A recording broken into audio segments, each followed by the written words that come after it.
Hey, incidentally, before I go into this week's, did you see last week's results show? Now, am I crazy, or is Katy Perry, who already has had fireworks shooting out of her breasts in one video, were they just great big golden nipples on the stage behind her? That is awful. I mean, come on. The Poke presents the X Factor. Xploded! It's Rock Week on the X Factor, so let's all do this unconvincingly while Gary Barlow says, "Get ready to rock, it's Marcus Collins!" This week, Marcus gets a backstory package, and now I feel sorry for him, and that's annoying. Go on then. On he comes, shaking his hips, with hair that looks like a hedge on a cliff, and wearing a nightie from one of the Scream movies. It is a huge performance, and he is raw, and if I was marking you out of 10, it's 10! Brilliant. Janet Devlin comes on and goes round the back of the judges. Yeah, what the heck? Use the space, you know, just riff with it, be free, be free. She's so gonna release one of those soothing albums of unchallenging songs done with quasi-Celtic arrangements that overweight businessmen in company cars will listen to on their way back from meetings in Coventry, to just take away that nagging feeling, that fluttery, indigestion-y feeling in their chest might be something a bit more serious. N-Dubs or Enya, Tulisa. I just didn't get that rocky edge from you. Gary Barlow jumps in.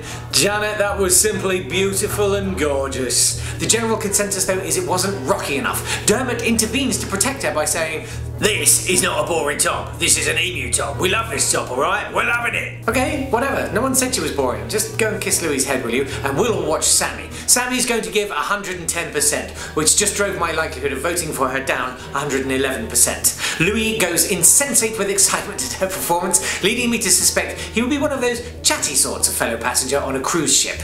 Trying to eat it, mate. Do you mind? Sammy, that was totally boring.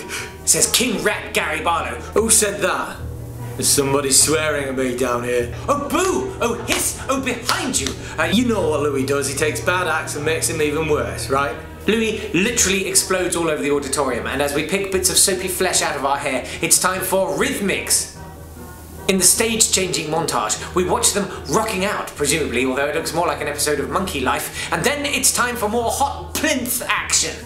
The female judges throw down, and bedlam ensues until Dermot has to shout, "Hello! Hello! Hello, anyone down there? Hey, people on telly, girls on stage, here they are!"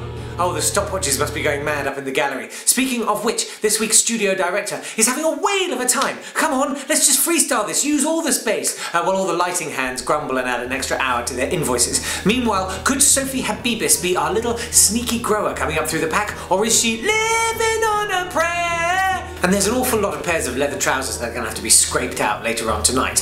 What does Louie know? You're amazing!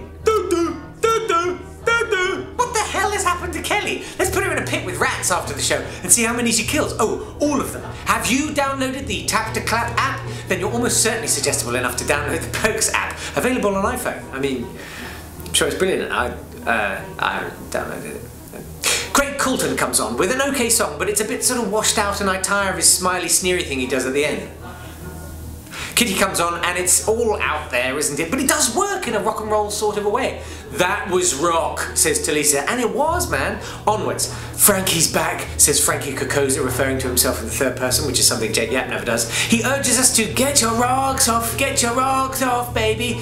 He's a bit like a little boy that I went to school with, called Robert, and he was in my class, and when he was about 7 he used to wear aftershave and he used to kiss the teacher goodbye, and it was all a bit weird and yucky.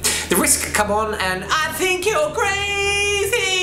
Well, I think you're a bit out of tune, and they assume the rugby scrum stance for the judging because they're all brilliant mates. Johnny Robinson comes on. Will he rock? Yes, and in falsetto.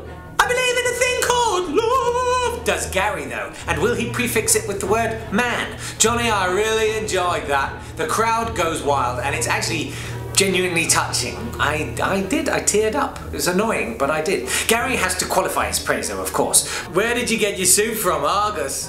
"No, it was from your wardrobe." You know, I should make a little sting for his riposte of the week. But now it's Miss Misha B. I do not care. And it's time for more plinth action, and not plinth as in plinth, plinth as in Purple Rain by Plinth. But from plinth to plunth, punch, we've done that joke now, as Tulisa throws down, yeah.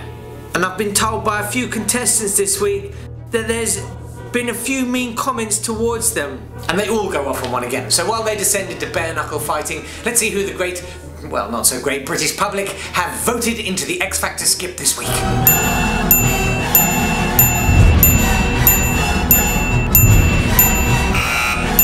There it is. Missed an episode? They're all on the Poke's website, you know, along with really quite funny stuff about like Gaddafi and that. Much more highbrow. So check it out. And we'll see you next time.